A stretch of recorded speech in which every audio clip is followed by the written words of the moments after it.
It's great to see all of you. Great to see friends and so many familiar faces here at John Jay. This is now the third year that we've had what we call the Founding Generation Symposium at the college, and it's a wonderful tradition, and I'm delighted to be once again privileged to be presiding over it as your president. This it just evolves and it becomes a slightly different thing each year, which is what we would expect. It has some organic quality, and this year we have some very special celebrations that we're going to be weaving into the Founding Generation Symposium.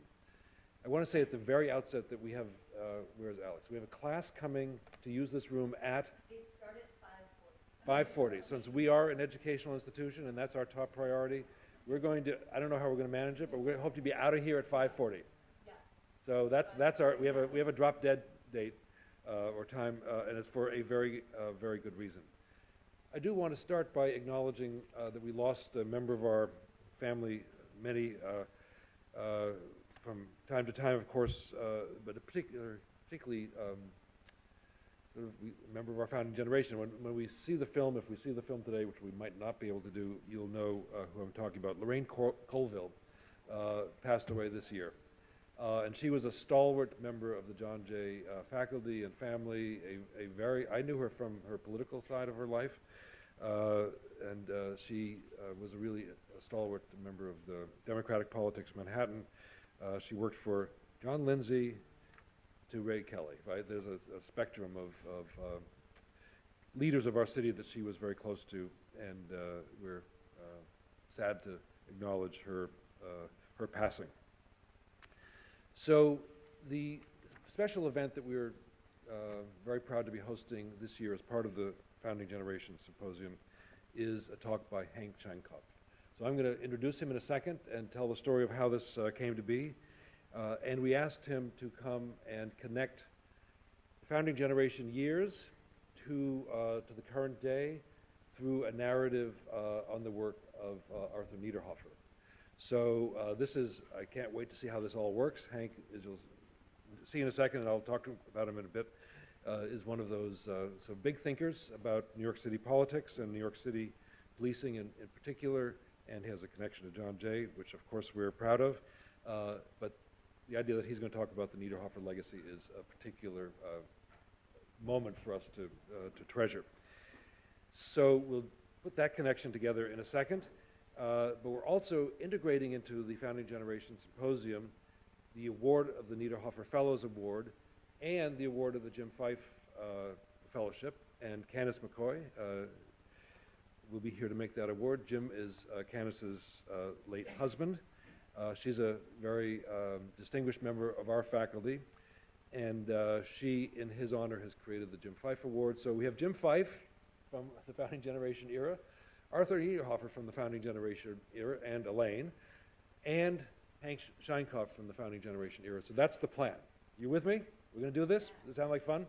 And then, of course, the rest of the day follows with the rest of the alumni reunion and dinner upstairs. And those of you who are feeling young at heart will know how to celebrate up till 11 o'clock tonight with the dance that follows.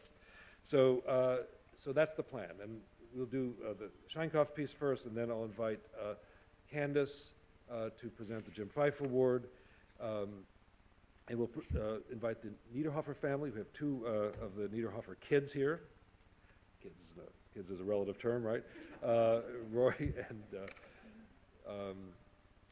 Diane and her husband Francis. So we have, and they all have students to present the awards to. So we have the next generation as part of our plan.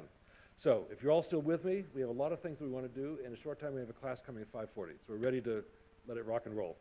So Hank Scheinkopf. So we have the distinct honor of inviting Hank to sort of set the stage here for a reminiscence on the era that the Founding Generation represents, the 60s and the 70s. That college was founded, it's almost 50 years ago, almost closed in the 70s, and we call the Founding Generation those who are here as students or faculty or staff between that starting point and that time when John Jay almost went under. And we thank them all the time, and particularly this time of year, for keeping the college afloat and rallying to save the college. It's a great story told in the film. So here's the connection to Hank. So Hank and I know each other really not very well, but we've gotten to know each other a lot better recently. And we were having a lunch and talking about New York City politics, which I love talking about. And in that connection, we talked about John Jay a bit. And he said the magic words. He said, one of the classes, one of the professors, one of the experiences of John Jay that had the most impact on me was the classes that I took with Professor Niederhofer. And we were literally done with our lunch. Who paid the bill? I paid the bill. But in any case, oh, that's right, Jules was there. Kroll paid the bill. We always give the bill to Jules. We were literally about to, he said, I have to tell you about the experience that I had in the class of Professor Niederhofer and how that shaped my understanding of crime and policing.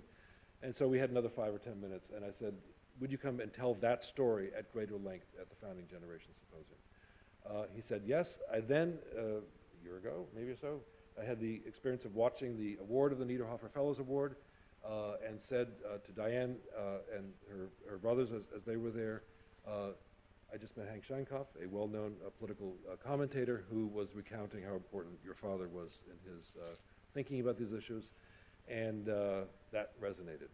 That legacy was still so powerful that Hank had to tell me before we left for lunch. So that's what then Hank came for lunch over here. We said, would you come and tell that story and sort of expand upon it.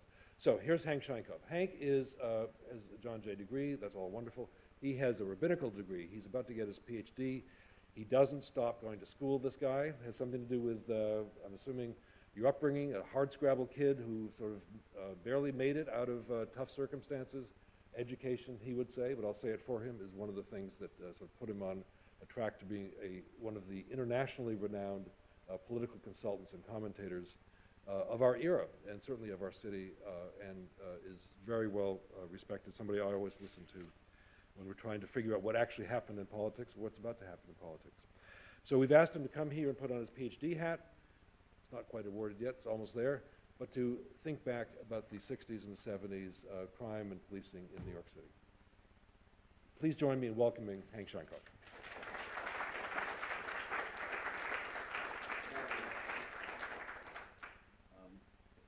It's always difficult for me to speak at CUNY without, at any unit of CUNY, I've done this a lot, without getting emotional about it. I owe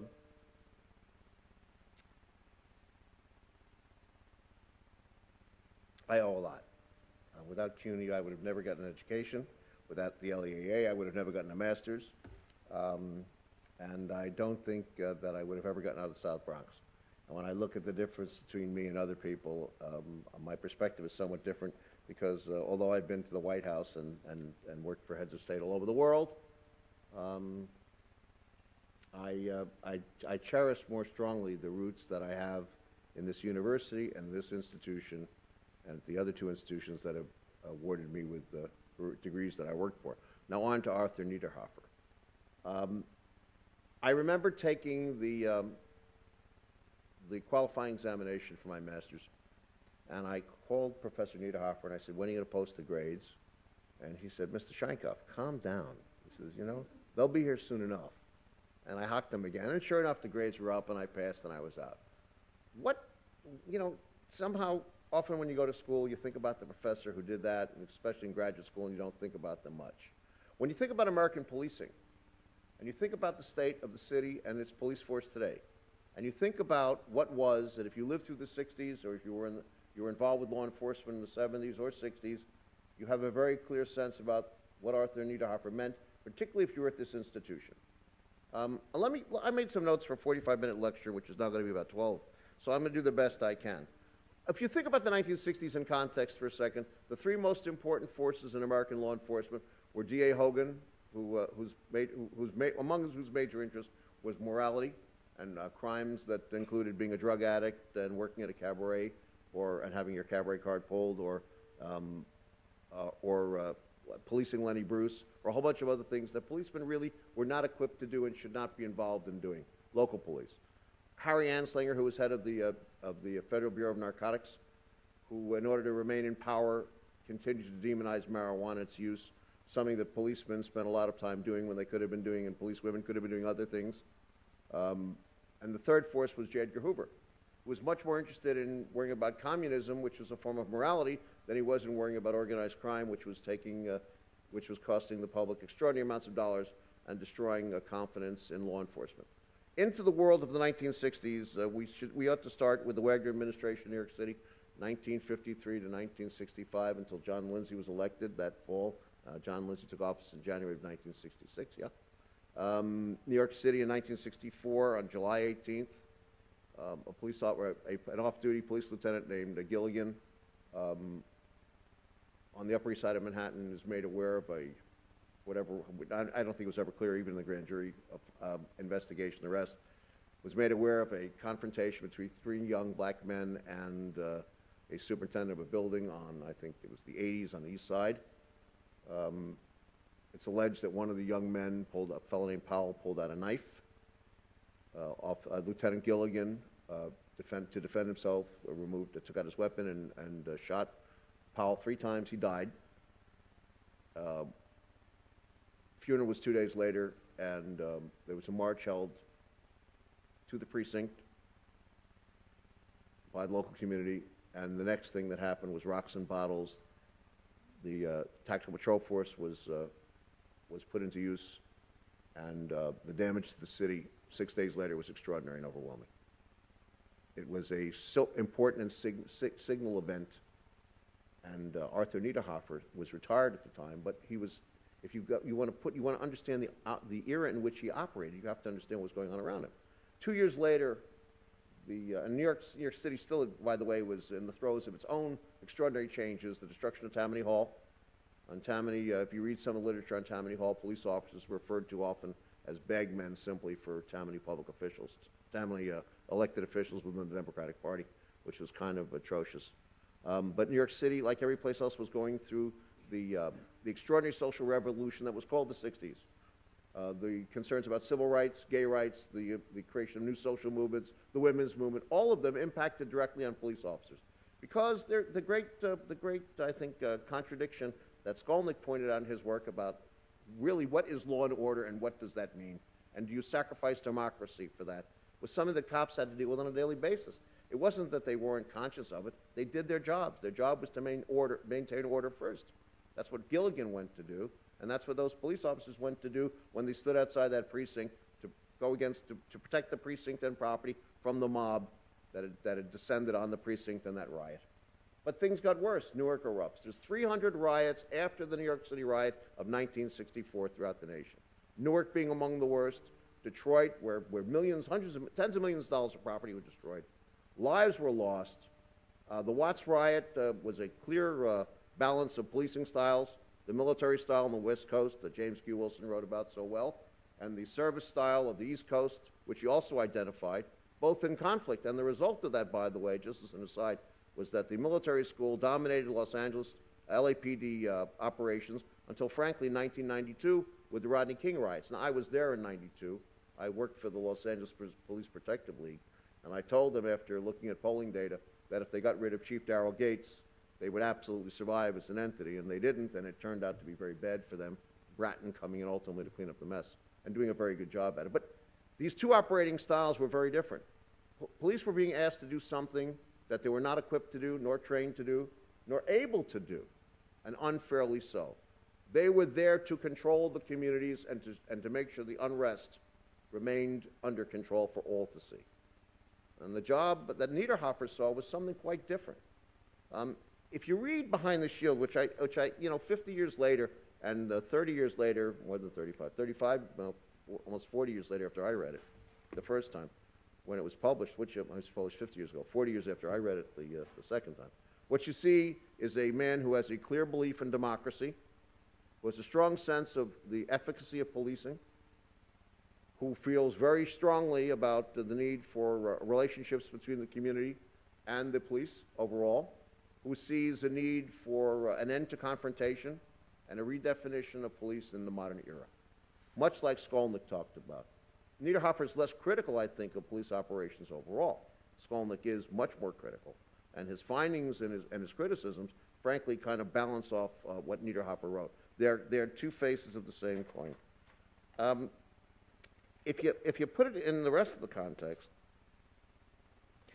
and you say to yourself, well, 300 riots later, one book later, Niederhofer, and the Kerner Commission enters into the picture while all this is going on, and tells you that very much what Arthur Niederhofer was thinking about in writing, that you had to have more minority policemen, that you had to have more relationships between the police and the community, and that you had to have a more even playing field. In fact, you had to have police that were not just creating law and order, but who were using order as a means to protect democracy. And the police job wasn't to knock down doors, and that's why the Supreme Court acted the way it did. What the police felt, if you look at some of the statements of particularly the head of the PBA at the time, the Patrolmen's Benevolent Association, they felt that the Supreme Court decisions and the attempt to bring in civilian review and to create new style programming was in fact an attack on the police itself. And the police in a very changing environment in New York City, where one author, Zeitz, compared, and Freeman, I think, too, compared the exodus of white ethnics to the greatest population exchange in history, probably equal to a flood or natural disaster, where you saw a massive exodus of people that the police, who looked like the police officers, white Catholics by and large, who went to the suburbs, two-step process. They went to Queens and Brooklyn from Manhattan, and then they went to Long Island, and they went to Westchester and further north, changing the very politics and the very nature of how those suburbs function. While then working in the city, and the Lyons Law, which was passed by the City Council and Home Rule, and then by the State Assembly, permitted police officers for the first time in the 60s to live outside of New York City. So you put all that together, and you have a situation where the community looks and says, is this an occupying force? Niederhofer's argument is, we don't have to be an occupying force, and frankly, we can be a source for good. Skolnick's argument is, they're not doing everything they should do that's right, and if we don't fix it, we're going to lose democracy. So 50 years later, if you really want to understand what Arthur Niederhofer did, and you want to understand why it matters, you look at the hallways of John Jay College. What you see is a very different place. When I came here in the early 70s, we were at the Fox building the first time I walked in the door, and everybody had a gun, and there weren't very many women around. Now it's not a lot of guns out there, but you got a little bit of everybody. So would Niederhofer have thought about that? Well, he would have said that's his legacy, because the very things that he talked about in policing, and the very things that he thought could happen, which was a professionalized police department, an integrated police department, a greater, more diversity in command structure, a greater respect for law, which would mean an end to corruption as we know it, were things that are taught here and are the products of the education that people are given here. What else would he have said? Well, I thought about the crux of the original, in the beginning of the study, where he talks about authoritarianism and authoritarian personalities, and how it is not authoritarian people or people who have no regard for others who become policemen. It's the rotten system that turns them into people like that. And then I think about Skolnick, who was certainly critical of the period also, who said, you know, that's true, but cops lose their humanity to some extent when they go out and do their work, because the law forces them to. Now, Niederhofer would have looked and said, you don't have to do those things, guys. And he would have said, you can clean up the department, and he would have said, you can become professionals. But he would also say that in order to do that, you had to have an educational system that made that real, and that the department would have to do it itself, that the change would have to come from within. So if we go ahead 50 years, I'm supposed to do this in 12 minutes, by the way. If we go ahead 50 years, that's why I'm rushing, and I hope I'm not too disjointed. If you go ahead 50 years from that point, what you see is the very thing that he thought was required. And what you see is the most extraordinary changes that hardly, things you couldn't imagine when we were younger or in that era. Could you imagine, for example, going along the Skolnick line, that police officers wouldn't be in the streets protesting when in Brooklyn convictions are being voided of people who allegedly murdered other people? It would have been a very different thing. It would not have happened. This is a real revolution. So lay the revolution at the feet of the man who started it by telling people that police officers could be part of the community as opposed to being an occupying army, and that having diversity would in fact make a better institution. That's this guy, and that's why I'm happy to be here this evening. So now let's have a discussion for a few minutes. Yes, someone.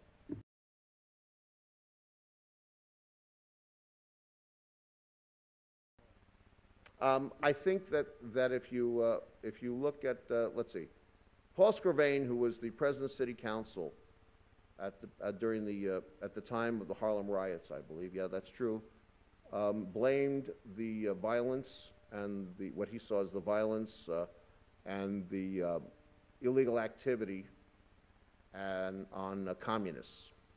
And if you look at the language, I wish, a scholar, I should be more careful. But it would seem to me that calling people dirty reds had something to do with the notion of cleanliness and thus morality. More demagogic. Well, it's certainly part of a demagogic. If you were doing a content analysis, I think the language used to describe people involved in the left in those years, the language would be very demagogic, and with the full intent of creating strong emotions, so that in social movement theory, people who are the recipients of that language could frame it in a way that would position them on the other side of them. Cops had that happen to them all the time. The cohesiveness of the police culture in those years was, and Niederhofer wrote about this extensively, as did Skolnick, was counterproductive, because what happened is they were seen as threats to themselves. They were seen, everything around them was seen as threats to themselves, i.e. dirty commies, i.e. lack of morality. All the things that the three great minds of law enforcement, Anslinger, Hogan, and Hoover, had in their brains became the mantra of American law enforcement. So the police job was one of craft, not a professional. And until you changed that equation, you couldn't have a police department that did its work.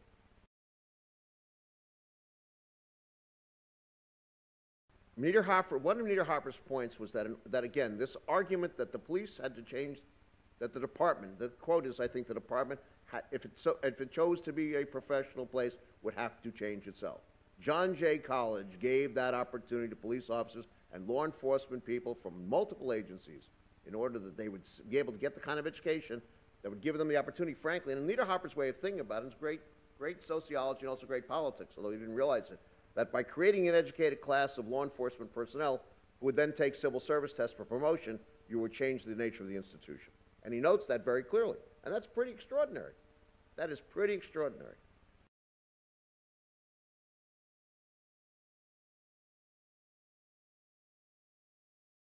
Were Arthur Niederhofer here to see the police department, he would be very happy about a bunch of things. He would still be on the wrong side he would still be no, I don't think many would see it that way. He would have a different view about the Civilian Complaint Review Board, significantly so, because he believed in the Civilian Review Board, and he saw that political event as a watershed.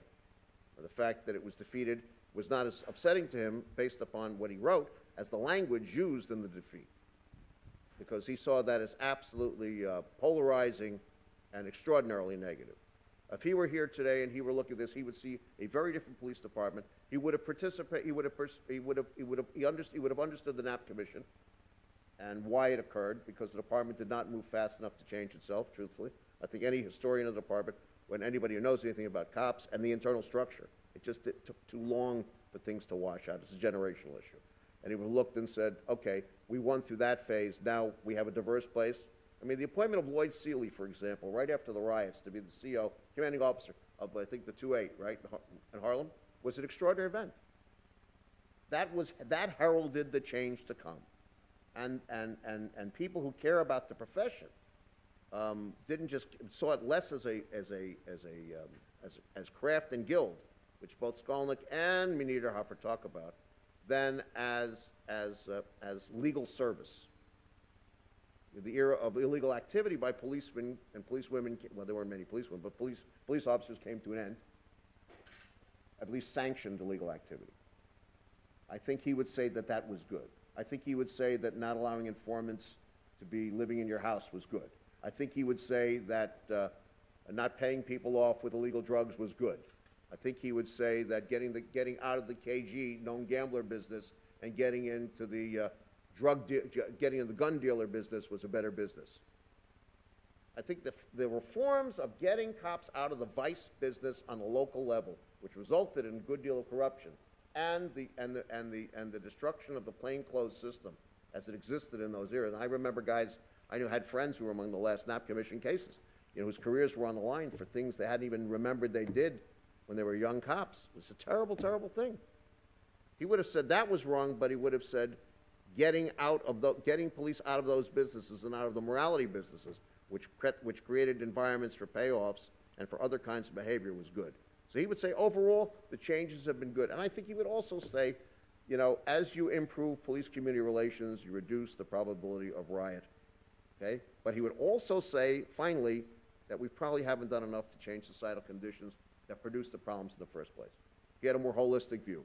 And that is very important, because when we look at policing, and we look at policing or any law enforcement activity, we are often, and this is a fault in Niederhoffer's work, because he just wasn't trained this way. He didn't think about it. We have to think, and we have to. Pearson, the political scientist, says we have to unpack the concept we want to look at. The unpacking here requires an understanding of the political system. Political system at the time that Niederhoffer was writing thought it was pro-police, but it really wasn't pro-police. It was pro-protection of a particular kind of order. And as the city emptied out, and the greatest movement, as I identified before, of people probably known, probably since there's nothing like it. The only institution, by the way, the only institutions that remained static in the communities where constant change was underway were the Catholic Church and the police department, which is a pretty extraordinary thing to say, and true. He was, he was an extraordinary teacher. I believe that there are certain people who appear at certain times who are not the most prominent in the larger world, like Marilyn Gattell. There's an exhibit to her at the library at the Graduate Center, who was a teacher of mine also in PhD program. There are people who appear who make contributions that are extraordinary. If had Niederhoffer not been a police officer and a desk officer, he was a lieutenant, he turned out tours. He did those kinds of things. He understood what that was like, and sought education, a PhD, a law degree, and had he not cared as much about the profession, he would not have written as well about it as he did. But he cared about the profession. Skolnick saw it in a legalistic context. He saw it in a service context, and he believes very strongly in the ability of the police to do good. Now, in the era of the rioting and Knapp and police abuse and all the other things that happened, to have that kind of faith is an extraordinary thing. And with the police rests our democracy. They are the first people that people in the streets see. The first vestige of government that anyone sees is a police officer. I think Niederhoffer would be very proud about what he helped to do, and he would be extraordinarily happy to know that the things that he thought were important have in fact been put into place. Thanks. Hank said, and I should elaborate upon this, that he's a product of CUNY in many ways. So we claim him as one of ours. York College claims him as well, as does the Graduate Center. So there are some people in life who can say that many institutions have made the man or made the woman, and in this case, many CUNY institutions have made Hank Scheinkopf. So Hank, thank you for coming today and sharing those thoughts. So what we'd like to do next is to invite to the podium individuals who will help us to make awards to deserving students. Consistent with and continuing on the theme of recognizing the contributions of Arthur Niederhoffer, we're going to invite to the stage two of his children, Diane and Roy, and Francis, I hope, comes up as well, Diane's husband.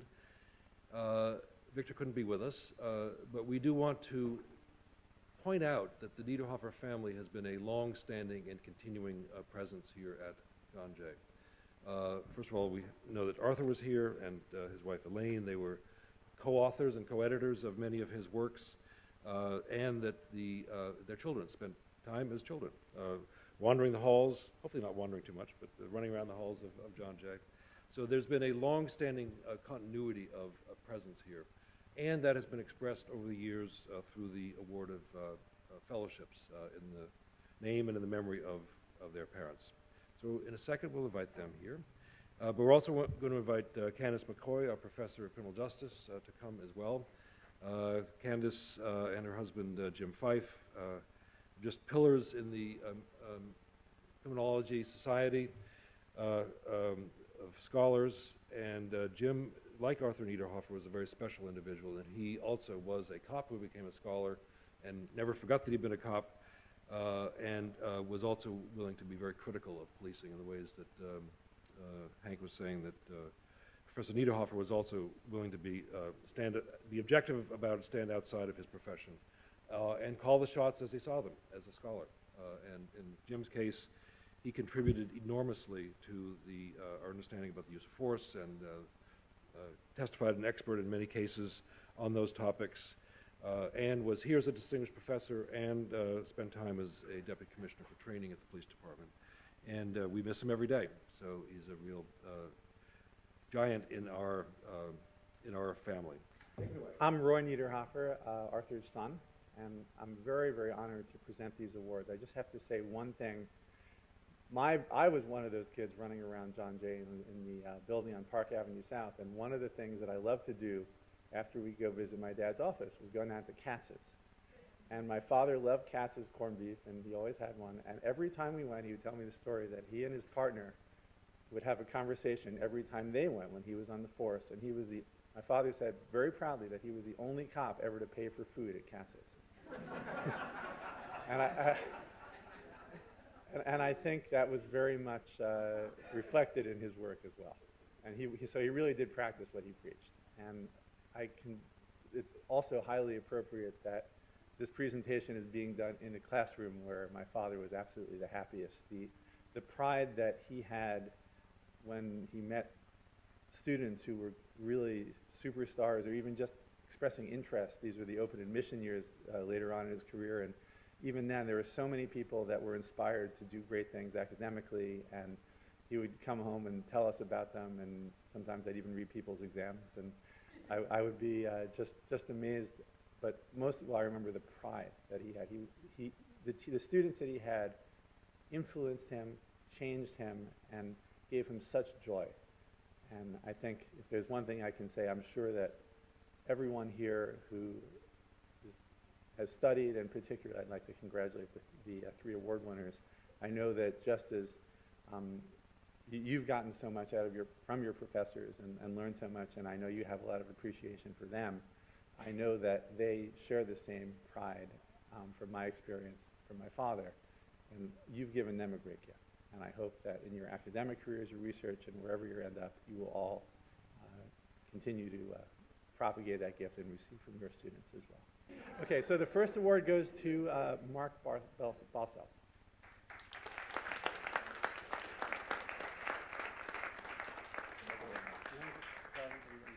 Yes, of course. Hi, good evening, everybody. My name is Marc Balcells. I should be asking pardon for my accent. That's because I'm from Barcelona, Spain. And after some years of being a criminal defense attorney, I decided to study criminology just in order to understand better what was going on through my everyday life. And, well, after studying criminology and going back to school after law and criminology, my professors encouraged me to apply for a Fulbright scholarship, which I won. And this is my 5th year here at John Jay at the PhD program in criminal justice.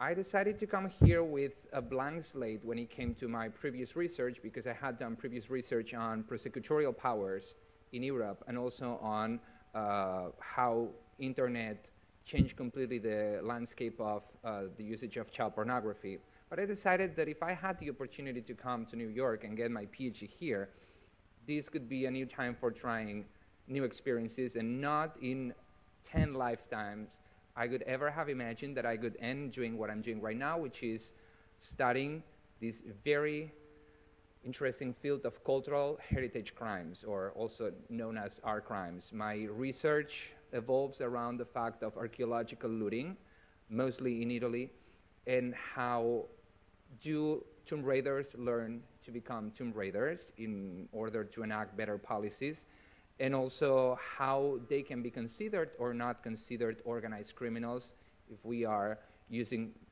different definitions of the phenomenon of organized crime worldwide. So with that piece of research, I will be very happy if I'm capable of bringing a little tiny grain of sand in this huge desert, mostly unexplored and unresearched desert of what's going on with our cultural heritage, because the only problem is that, first of all, we don't have many research available.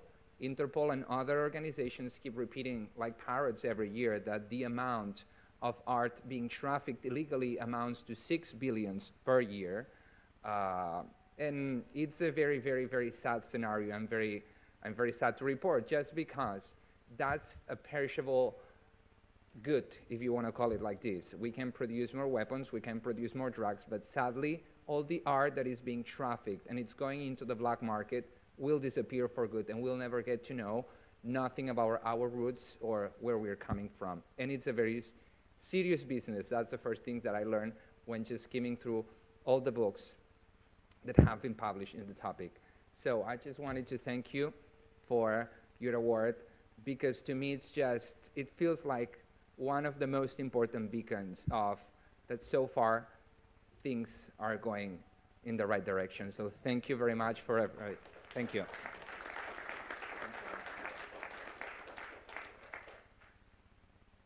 The second award goes to Elena Henninger.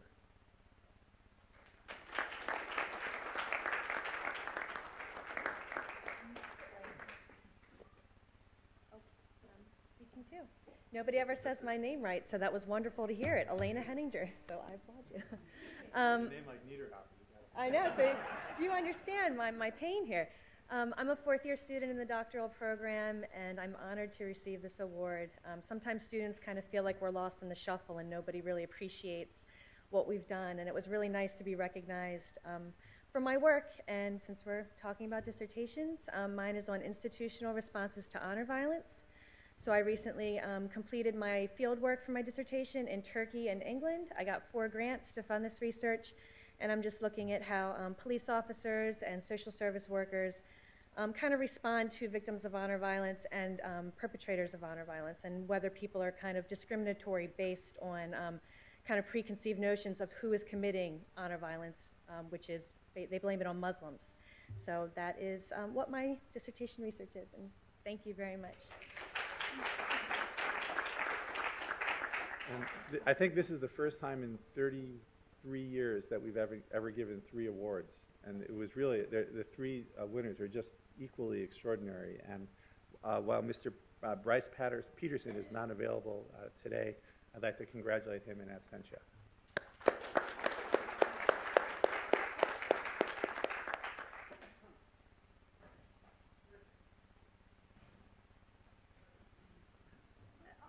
What is beautiful about this is that we've been able to hear about the founding generation, and you guys look like a lineup, a suspect lineup over here, and bring it around to the current generation. I'm sorry Jerry Skolnick's not here tonight. He planned to be.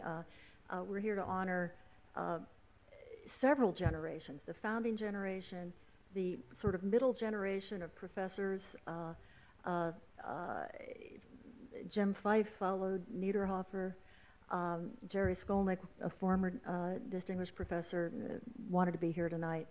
And then we can see this generation coming up. It's odd, you might think, why the PhD people? After all, John Jay is this huge, amazing, vibrant, big place that I'm sure Arthur Niederhofer would not have expected in terms of size. And it's all this undergraduate energy that throbs around here. And the criminal justice PhD program is comparatively small. The EO is back here. Deborah will tell you at the cocktail party about it. But here's the point on this, when you're thinking of the next generation. A PhD moves knowledge forward. It's that one little bit of new scientific understanding of our current situation that enables scholarship to go forward in ways that are unique in the educational enterprise. So it's so wonderful that the Niederhofer family has, through the years, supported PhD students who are generally at the dissertation stage, because after you finish all that coursework, you have to do a piece of original research that is going to move knowledge forward. Arthur Niederhofer would love that. And believe me, Jim Fife loved it. His dissertation, you want to hear a great pickup line? When Jim met me, he said, the U.S. Supreme Court cited my dissertation.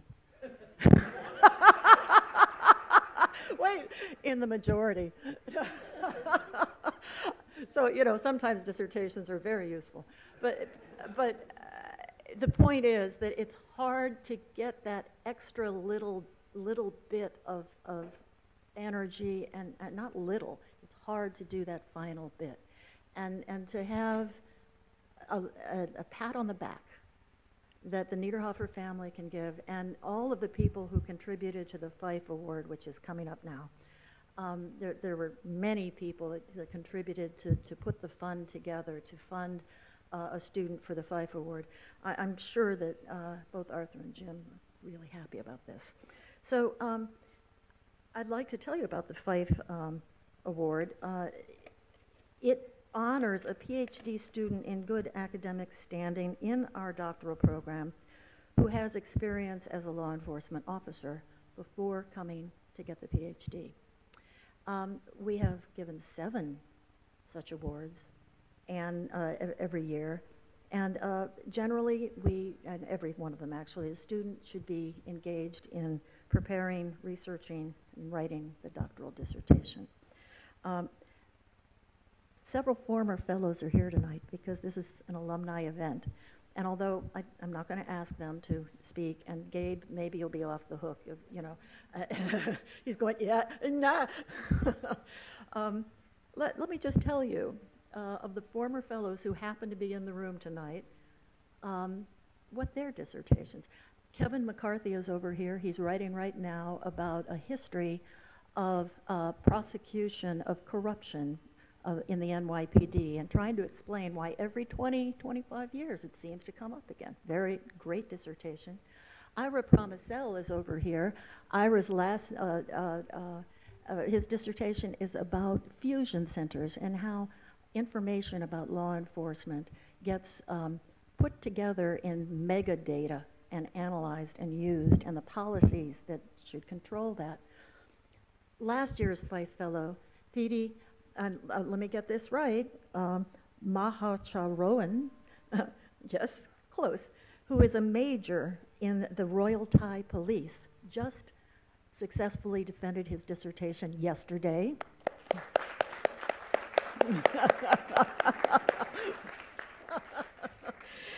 And wait, you're going to love this. This is the title of his dissertation. The application of dispersion staining and infrared microspectroscopy to analyze physical evidence in developing countries.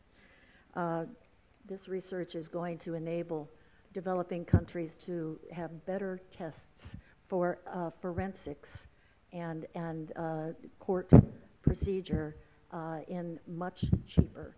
So the Royal Thai Police sent us, and this year's, let me tell you about Gabe Paez. Gabe is this year's Fife Fellow. He is an NYPD officer. He started on patrol in the Bronx, right, Gabe? Right. Yes, ma'am. They still do this. This is amazing. But lately he's been assigned to the Office of the Deputy Commissioner for Management Analysis and Planning. Gabe holds a bachelor's degree from Syracuse, a master's in public administration from John Jay College, and he's working on his PhD dissertation, and will be defending the proposal next week. It is a study of the role of school safety officers in preventing bullying. So cool. Gabe, come down here and.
So please join me with another round of applause for the winners this year, for the winners of previous years. Special thanks to the to Candace and Roy and Diane for being here. I'm looking at Alex. What do you say? No? You say we don't have enough time? 12 minutes. We can cut it short. Let's do it. Let's do it. It's such a great film. Okay. The students they'll figure out what to do for another 3 minutes. Okay.